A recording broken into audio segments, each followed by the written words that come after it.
28절에서 30절 말씀. 우리가 알거니와 하나님을 사랑하는 자 곧 그의 뜻대로 부르심을 입은 자들에게는 모든 것이 합력하여 선을 이루느니라. 하나님이 미리 아신 자들을 또한 그 아들의 형상을 본받게 하기 위하여 미리 정하셨으니 이는 그로 많은 형제 중에서 맏아들이 되게 하려 하심이니라. 또 미리 정하신 그들을 또한 부르시고 부르신 그들을 또한 의롭다 하시고 의롭다 하신 그들을 또한 영화롭게 하셨느니라. 아멘. 아멘. 아멘. 아멘. 아멘. 감사합니다. 아멘. 아멘. 감사합니다. 네, 오늘 선포된 본문 말씀에 있어 그리스도인의 정체성 시리즈 7번째 시간으로 의인이라는 제목으로 이한드레 목사님께서 말씀을 선포해 주시겠습니다. 큰 은혜가 있기를 바랍니다. 네, 목사님 부탁드립니다. 좋으신 아버지 감사합니다. 오늘도 말씀을 선포합니다. 주의 성령께서 두루 역사하셔서 우리 마음에 그 말씀이 잘 심기게 하시고 또 깨닫고 은혜 받아서 기도의 자리에 나갈 때 성령 충만으로 기도하여 응답과 기적을 나타내 주시도록 축복해 주십시오. 부족한 종 입술을 주관하시고 하나님께서 능력의 손길로 어루만져 주시고 잡아주셔서 사용해 주십시오. 예수님의 이름으로 기도를 옵나이다. 아멘.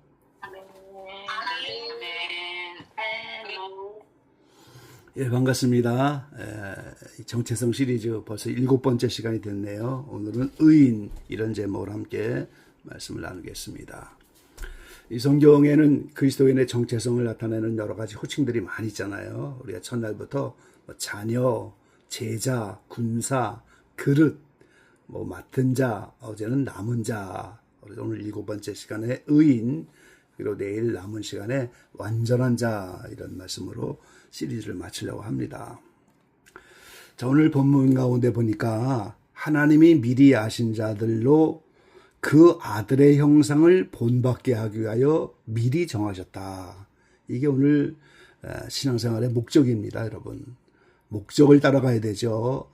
사도 바울이 운동장에서 다름질하는 자들아 향방 없는 것 같이 아니하고, 자, 이 모든 경기에는 분명한 골라인이 있잖아요. 그 골라인에 도착해야 오늘 우승할 수 있고 승리하는 겁니다.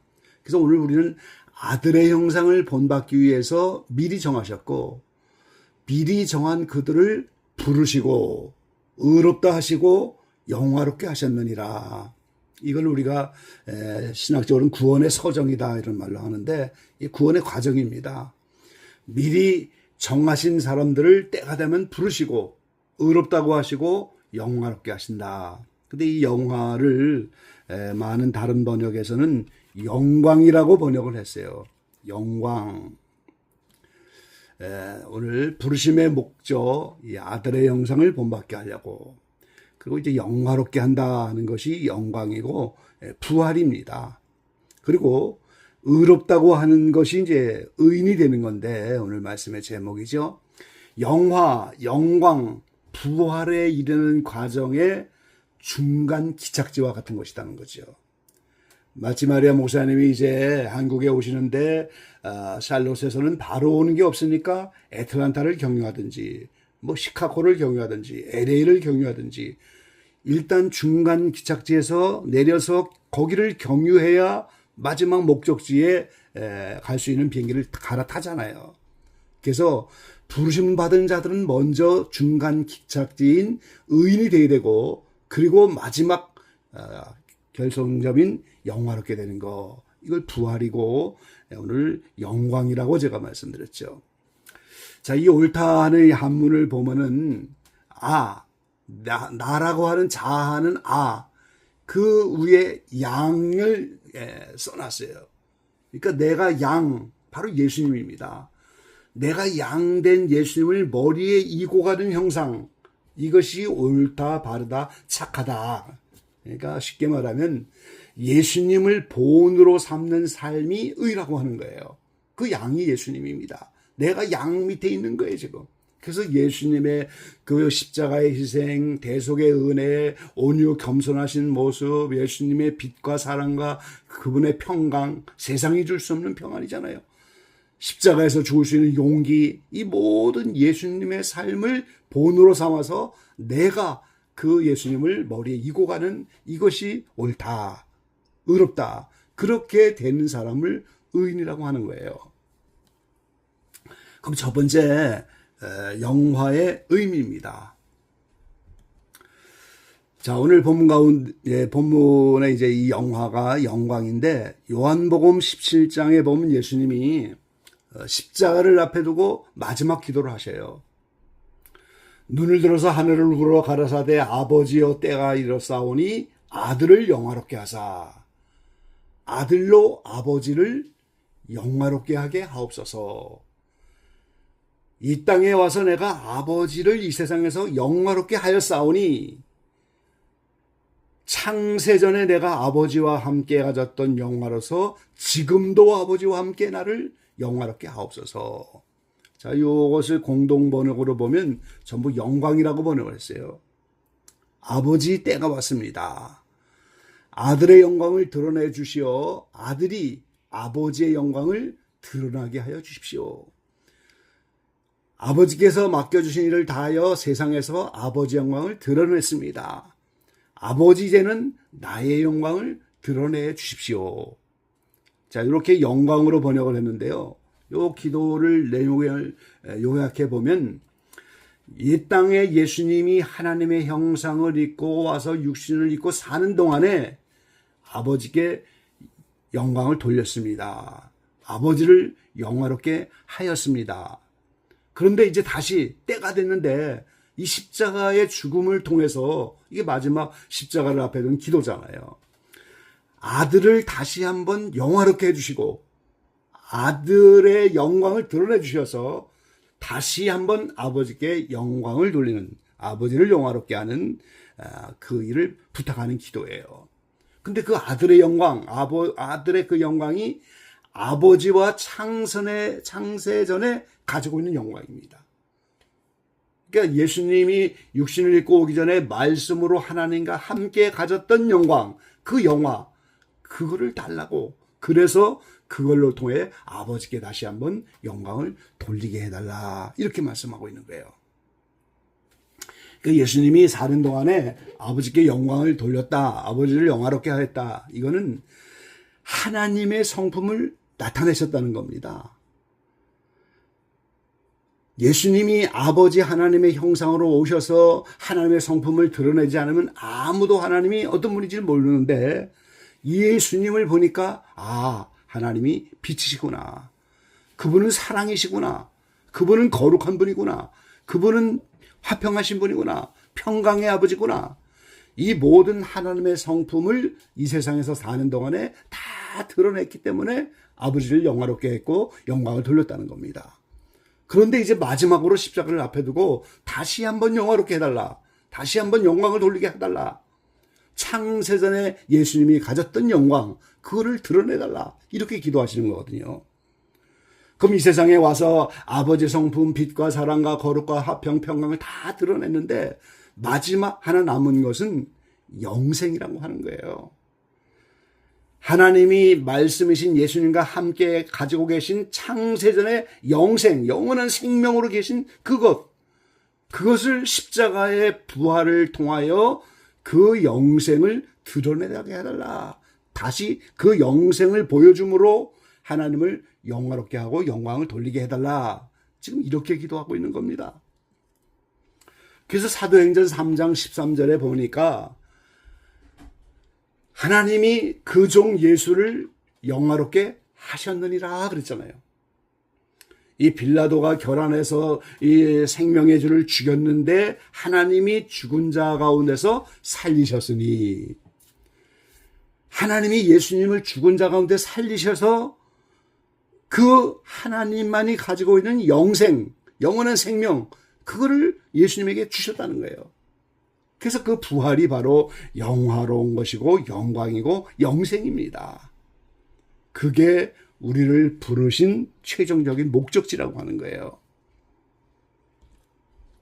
그래서 요한복음 17장 24절에 이 십자가를 앞에 놓고 마지막 기도하시는 가운데 마지막 기도를 보면 아버지여 내게 주신 자도 나 있는 곳에 나와 함께 있어. 아버지께서 창세전부터 나를 사랑하심으로 내게 주신 나의 영광을 저희로 보게 하시기를 원하옵나이다. 그랬어요. 예수님께 주신 자는 누굽니까? 하나님이 미리 정하신 자들이잖아요. 구원받도록 예정된 모든 자들, 그 예수님께 주신 자예요. 그 예수님께 주신 자, 구원받는 모든 자들이 나와 함께 있어. 주님이 계신 곳이에요. 주님이 부활을 통하여 영원한 영생의 자리에, 그래서 하나님 우편보좌로 가셔서 하나님 안에, 예수님 안에 함께 영생의 자리에 있는 그 영광, 부활 후에 받게 되는 영원한 생명, 그거를 보게 해달라. 그 영광을 보게 해달라. 그렇게 기도하셔요. 그래서 우리가 이 구속의 최종 목적지 꼬린점 경유지를 지나서 마지막 도착지는 부활을 입고 영광의 자리에 나가는 겁니다. 그래서 빌립보 3장 20절로 21절에 보니까 이제 우리의 시민권은 하늘에 있고 구원하는 자 예수 그리스도를 기다리는데, 그 예수님이 오시면 우리의 낮은 몸을 자기 영광의 몸의 형체와 같이 변케 하시리라 그랬어요. 그 낮은 몸은 뭡니까? 부활 이전의 몸이죠. 그럼 예수님이 오면 이 낮은 몸, 부활의 이전의 몸, 죽을 수밖에 없는 몸, 그거를 예수님과 같이 영광의 몸의 형체, 부활로 영원한 생명이 나타나는 그걸로 변케 하시다. 그래서 부르심의 목적인 영화롭게 하는 단계, 영광에 이르게 한다는 거예요. 그래서 영광은 부활입니다. 고린도서 15장 42절의 부활장의 말씀 보면 부활이 이와 같다. 썩을 것으로 심고 썩지 아니할 것으로 다시 살며, 욕된 것으로 심고 영광스러운 것으로 다시 살며. 자, 이 육신은 썩을 것인데, 이 썩을 것으로 일생 동안 신앙생활하면서 우리가 말씀을 심고 하나님의 것으로 신령한 것으로 심으면 썩지 아니할 것, 영광스러운 것으로 다시 산다. 이게 부활입니다, 여러분. 그래서 50절엔 그러잖아요. 혈과 육은 하나님 나라를 유업으로 받을 수 없고, 또한 썩은 것은 썩지 아니할 것을 유업으로 받지 못하느니라. 이 혈과 육인 이 육신의 몸으로는 영원한 하나님의 썩지 아니할 것을 유업으로 받지 못합니다. 썩지 않는 부활로 예수님처럼 영생을 얻는 그때, 그걸 영화롭게 하고 영광이다, 이렇게 표현하는 거예요. 누가복음 20장에 보면 사두개인과 예수님이 부활 논쟁을 하잖아요. 이스라엘은 이제 땅을 기업으로 받으니까 아들을 낳아야 이제 그 땅을 상속해 주는데, 그 사두개인들이 7형제가 있었는데 형도 죽고 동생도 죽고 7형제가 다 죽었는데, 그 형수가 그 동생과 또 결혼하고 아무도 이제 자녀가 없다. 그러면 그 아내가 누구의 아내가 됐냐? 이런 어리석은 질문을 했는데, 그때 예수님이 너희가 오해했다. 부활 때는 죽을 수가 없다. 천사와 동등이다. 부활의 자녀로서 하나님의 자녀다. 이렇게 조금 애매한 말로 번역을 했는데요. 이 공동 번역에 보면 아주 정확하게 번역을 했어요. 예수께서 이렇게 대답하셨다. 이 세상 사람들은 장가도 들고 시집도 가지만 죽었다가 다시 살아나 저 세상에서 살 자격을 얻은 사람들은 장가드는 일도 없고 시집가는 일도 없다. 그들은 천사들과 같아서 죽는 일이 없다. 또한 죽었다가 다시 살아난 사람들이기 때문에 하느님의 자녀가 되는 것이다. 그러니까 죽었다가 살아나면 하나님의 나라에 살 자격을 얻는 건데, 죽었다가 살아난 사람들이 아니면 하나님의 자녀가 될 수 없다. 이렇게 정확하게 번역을 했습니다. 그래서 누가복음에 이제 계속 보면은 하나님은 죽은 자의 하나님이 아니요 산 자의 하나님이라. 하나님에게는 모든 사람이 살았느니라. 영적으로만 사는 게 아니라 육적으로도 살아있어야 산 자의 하나님 앞에 선다는 의미인 거예요. 그래서 요한계시록 1장 17절로 18절에 반모의 섬에 나타난 예수님은 나는 처음이요 나중이니 곧 산자라. 내가 전에 죽었었노라. 볼지어다 이제 세세토록 살아있어. 예수님이 산자라고 스스로 증언하시잖아요. 십자가에 죽으셨지만 하나님이 다시 부활케 해서 영화로운 몸, 영생으로 이제는 산자가 돼서 하나님께 나갔다는 거예요. 그럼 오늘 로마서 오늘 본문 가운데 우리를 부르신 최종 목적지가 영화롭게 한다. 예수님의 형상인 부활을 입고 산자가 돼서 영생의 자리에 나가는 거. 예수님이 내게 준 자가 다 그 영생 영광의 자리를 보게 해달라. 내가 예수님 안에 하나님이 예수님 안에 이렇게 하나 있는 걸 그 자리로 우리를 부르시고 거기가 결승점이라는 거예요. 그게 부르심의 목적입니다. 그래서 사도 바울은 그렇게 부활을 소망한 거예요. 빌립보 3장 12절로 15절 말씀해 보니까 내가 이미 얻었다 함도 아니요 온전히 이루었다 함도 아니다. 아직 부활을 못 이뤘다는 거예요. 그거를 잡으려고 쫓아간다. 지금까지 있는 것은 다 잃어버리고 앞에 있는 그 표대, 그게 목적이라는 거예요. 표대를 향하여 예수 안에서 하나님이 위에서 부르신 부활의 상을 위하여 쫓아가노라. 마지막 부활이라고 하는 그 부름의 상, 하나님이 위에서 부르신 마지막 목적지, 거기를 향해서 달려간다고. 그래서 우리 온전히 이룬 자들도 이렇게 생각하라. 이 온전히 두 번 나왔는데 다 한전입니다.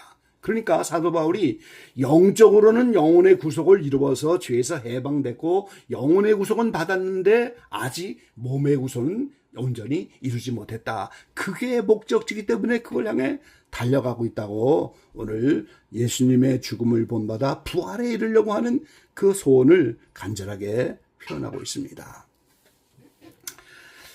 두 번째는 의인의 정인데 이 로마서 중심으로 이제 우리가 봐야 되고 아까 말씀드린 것처럼 의롭게 되고 의인이 되는 것이 영화롭게 가는 몸의 구속인 마지막 결승점에 가기 위한 중간 기착지와 같은 것으로 반드시 여기를 경유해야 된다고 하는 거죠.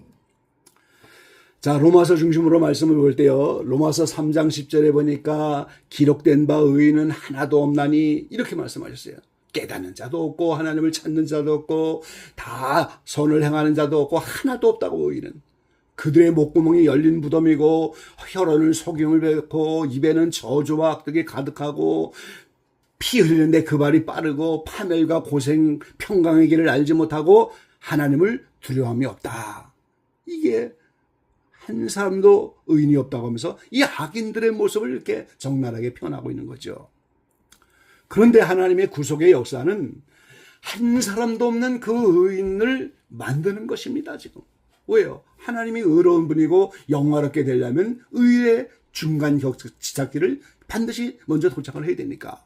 그래서 이 로마서를 중심으로 나타난 성경의 의가 두 가지인데 첫 번째는 율법으로 나타난 의입니다. 그리고 두 번째는 복음에 나타난 의. 이거를 우리가 하나님의 의다. 그렇게 말하고 있는 거예요. 그래서 첫 번째 율법으로 나타난 의는 율법을 지켜서 의로워지려고 하는 의예요. 사도 바울은 로마서 10장 3절에 이것을 자기의 의다 그랬어요. 자기의 의로는 구원을 받지 못하는데 이게 율법을 지켜 의로워지는 의예요. 그런데 이 이스라엘이라고 하는 선민에게는 하나님이 율법을 주셨지만 율법을 받지 못한 다른 모든 이방에는 스스로 양심이 율법이 되고 또는 다른 종교를 통해서도 율법의 역할을 하게 하는 거죠. 그런데 그 율법, 양심, 다른 종교를 통하여 하나님을 더듬어 찾아가게 하면서 그거는 전부 죄를 깨닫게 하는 데 목적이 있다고 로마서 3장 20절에 말씀하셨어요. 살인하지 마라 하는 율법의 기준이 있어야 살인이 죄가 되고 정죄할 수 있는 거죠. 그래서 그 율법은 죄를 깨닫게 하는 데 목적이 있는 거예요. 그래서 마태복음 5장 20절에 보니까 내가 너희에게 이르노니 너희의 의가 이 제사들의 의죠. 서기관과 바리새인보다 더 낫지 못하면 그러면 서기관과 바리새인은 뭡니까? 율법을 지켜서 의로워지는 자기 의잖아요. 너희의 의가 그 서기관과 바리새인의 의보다 낫지 못하면 결단코 천국에 들어가지 못하리라. 그러니까 예수님을 통해서 나타난, 복음을 통하여 나타난 의, 하나님의 의, 그것을 얻어야 천국 가는 거지, 율법을 통한 의, 자기의를 가지고는 천국 못 간다는 거죠. 그래서 복음에는 하나님의 의가 나타나서 믿음으로 믿음에 이르게 하나니, 기록된 바 오직 의인은 믿음으로 말미암아 살리라 함과 같으니라. 로마서 1장 17절에 말씀하셨어요. 믿음이 먼저 나타나고 그 믿음이 출발을 한 믿음인데 거기서 도착하는 믿음에 이르게 한다. 그 도착하는 믿음에 이르러야 오직 의인이 된다는 거예요. 그래서 믿음에서 믿음에 이르는 그 모든 과정을 계속 그 믿음을 잃지 않고 믿음을 가지고 살아가야 된다는 거예요. 그래야 하나님이 의인의 반열에 서게 하고 중간 기착지에 도착한다는 거예요. 로마서 3장 21절에 보니까 율법에 하나님의 한 의가 나타났는데 예수 그리스도를 믿음으로 말미암아 모든 믿는 자에게 미치는 하나님의 의인이 차별이 없느니라 그랬어요.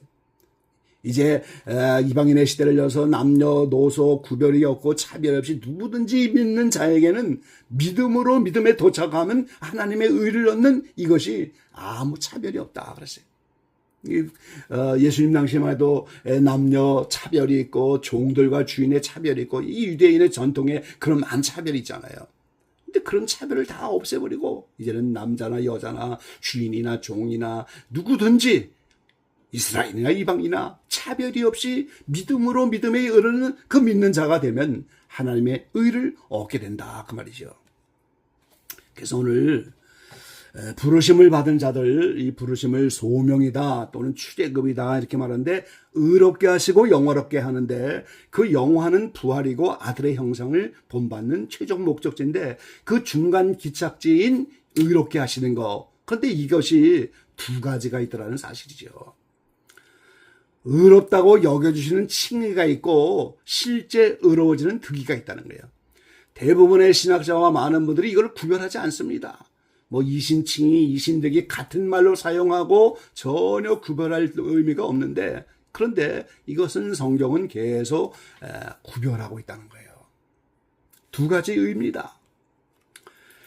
자, 하나님의 의를 베드로서에는 예수 그리스도의 의다, 예수님을 통하여 얻는 의라고 했는데 부르심을 받은 다음에 칭이라고 하는 중간 과정이 있고 또 실제 의로워지는 믿음에서 믿음에 이르는 그 과정이 있는데 이 믿음에 이를 때 이걸 의인이라고 하는데 사도 바울은 로마서를 통해서 믿음의 조상 아브라함 이 샘플이에요. 아브라함이 표본입니다. 그 아브라함을 통해서 믿음으로 의로워져서 의인이 되는 그 과정을 로마서를 통해서 설명해주고 있다는 거죠.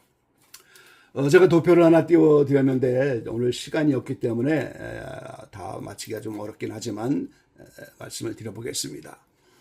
자, 아브라함을 믿음의 조상이기 때문에 로마서 8장에 나오는 구원의 서정 그 과정을 먼저 그대로 아브라함을 통해서 이루어졌다는 거예요. 그래서 갈라디아서는 아브라함에게도 복음을 전했다고 하잖아요. 장차 믿음으로 의로워지고 복음 안에 믿음으로 의로워지는 이 원리를 보여주기 위해서 아브라함에게 먼저 복음을 전했다. 갈라디아서는 그렇게 표현하고 있어요. 그러니까 아브라함도 복음을 받고 이 로마서 8장에는 구원의 과정을 따라 그대로 구원을 이루어갔다는 거예요. 그럼 아브라함을 제일 먼저 첫 번째 부르시는 것이 창세기 12장 장면입니다. 이 갈대아우르에 살던 아브라함을 부르셔서 이 가나안 땅에 들어가서 오늘 하나님이 지시한 가나안 땅 가서 제단을 쌓으면서 부르심 출애굽 소명을 받은 거예요. 이때 아브라함은 75세였다고 말합니다. 자, 하나님이 두 번째로 아브라함에게 나타난 것이 85세 10년 뒤에요. 창세기 15장 사건인데 이 85세가 될 때까지 많은 후손 자녀를 준다고 했는데 자녀가 없어요. 그러니까 집에서 길려온 엘리에셀을 양자로 삼겠습니다. 후속자로 삼겠습니다. 그러니까 하나님이 아브라함에게 밤하늘의 별을 보여주면서 내 몸에서 날 후손이 그렇게 많을 것이다. 그러니까 창세기 15장 6절에 아브라함이 그걸 믿었다 그랬어요. 자기가 현재는 아이를 낳을 만한 형편도 안 되고 이런데도 그걸 밤하늘의 별처럼 많은 후손이 나타날 거다. 그걸 믿으니까 하나님이 의롭다고 여기셨느니라 분명히 말씀하셨어요. 의롭다고 여겨주셨어요. 그리고 세 번째 나타난 것이 99세입니다. 창세기 17장 사건이죠. 99세에 75세에 부름을 받고 24년이 지난 후에 그때 나타나셔서 이제는 내 앞에서 완전하라. 그리고 그때 할례를 받게 하셔요. 그리고 99세 이삭을 줍니다. 그리고 그때 아브라함에서 아브라함이라고 새 이름을 얻게 하셔요. 요때 이것을 의롭다고 인정하시는 흰옷을 입고 요때 의인이 됐다는 거예요. 그러니까 아브라함은 75세에 부름을 받아서 10년 뒤에 의롭다고 여겨주시고 그 밤하늘의 별처럼 자손이 나타날 걸 계속 믿는 믿음을 가지고 99세가 되니까 그 믿음을 확정해서 새 이름 주시고 이삭을 유업으로 주시고 할례를 베풀어 주시는데 그때 의인이 됐다는 거예요. 그리고 175세에 죽지요. 그리고 마태복음 27장 50절에 보니까 예수님이 부활의 첫 열매가 되시고 예수님 후에 얼마간의 구약의 의인들이 부활 사건이 일어나는데 그때 아브라함이 부활하여 영화롭게 되는 단계에 올라갔어요. 그래서 창세기 15장 6절에 아브라함이 밤하늘의 별처럼 그렇게 많은 후손을 줄 걸 믿으니까 의로 여기셨다 그랬어요. 그리고 17장에 가서 이제 할례를 받으라. 그러면서 그 할례의 의미가 뭐냐? 로마서 4장에서 이제 말하고 있는 거예요.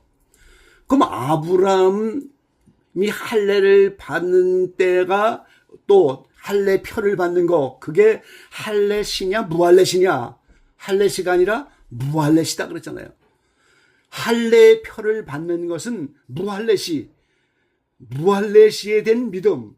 이게 바로 칭의의 믿음입니다. 밤하늘의 별을 보면서 그렇게 많은 후손을 줄 것을 믿는 칭의의 믿음에 된 그거를 인을 쳤다 그러겠어요.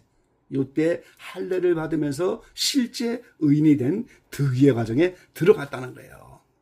그래서 아브라함이 칭의의 믿음을 가지고 바랄 수 없는 적이 계속 바라고 믿음이 약하여지지 않고 하나님의 약속을 의심치 않고 믿음에 견고해져서 하나님께 영광 돌리고 약속하신 것을 이룰 줄을 확신하며 나는 그게 의로 여기신 칭의의 과정인 거예요. 계속 칭의의 과정으로 말씀을 믿고 가니까 오늘 할례를 통해서 그 믿음을 인을 쳤다 그랬어요. 그럼 아브라함이 우리 믿음의 조상이고 우리가 똑같은 겁니다. 다만 우리는 할례를 표면적으로 받는 것이 아니고 마음의 할례. 로마서 2장 28절로 29절에 말씀. 유대인은 표면적인 유대인으로 육신의 할례를 받지만 이면적인 유대인 영적 이스라엘인 우리는 마음의 할례를 받아야 된다. 그렇게 해서. 그래서 우리가 성령이 마음속에 들어오면 의롭다고 여기시는 그 과정을 지나서 오늘 그 성령이 영 속의 생명으로 합이라는 그때 득의를 받으면서 그때 오늘 마음의 할례를 받는 거예요. 이 시간이 짧기 때문에 이 도표를 다 설명을 못하는데요. 그 이스라엘이 출애굽하여 광야 40년을 지나갑니다. 광야 40년 동안에 애굽에 살고 있던 60만 명이 다 죽고 새로운 60만 명이 나타나는 것이 바로 우리의 옛사람이 다 죽어가는 과정을 말하는 거예요. 그래서 요단강을 건너서 가나안 땅에 딱 들어가니까 그 입구가 할례산이잖아요. 할례산 여기서 할례를 받는데 그 할례가 여호수아 5장 7절 9절 말씀해 보니까 애굽의 수치가 굴러 떨어졌다 그랬어요. 그러니까 가나안 땅 입구인 할례산에서 할례를 받지 않으면 애굽의 수치가 뭡니까? 이 원수막인 바로 밑에서 죄인 생활했던 옛사람의 그것 원죄를 말하는 거예요.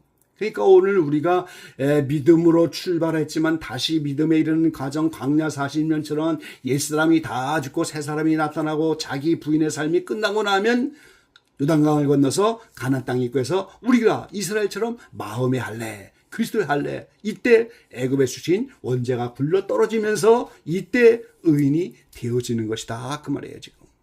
그래서 이 완성된 믿음이 오기까지 계속 오늘 아브라함처럼 그걸 믿어야 돼요. 약속의 말씀을 믿어야 돼요. 마음의 할례를 받을 때까지 믿어야 돼요.